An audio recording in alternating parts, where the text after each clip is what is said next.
কি ব্যাপার, তুই আজকে কোথায় এসছো? এই তো আমি আর গৈরিকা এসেছি আজকে মায়ের বাড়ি।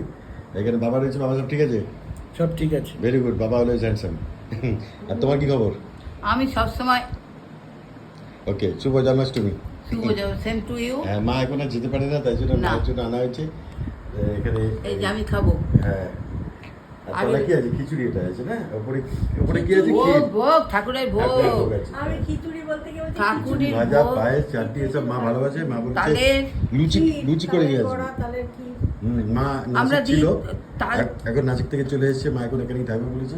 তাল ক্ষীর আর তালের বড়া। হ্যাঁ, তো মায়ের সঙ্গে মাঝে মাঝে দেখা হবে এবার, তাই তো? হ্যাঁ, ভেরি গুড। এলেই এখানে দেখা হবে। আমি তো আর যেতেই পারছি না বয়সের ভারে। আর বাবা এখন ব্লাড ডোনেশন ক্যাম্প ইত্যাদি ইত্যাদি নিয়ে সব ব্যস্ত আছে, সবসময় ব্যস্ত থাকে বাবা, তাই তো? আর এখানে আমরা গুছিয়ে চা খাচ্ছি আর মিষ্টি টিষ্টি খাচ্ছি।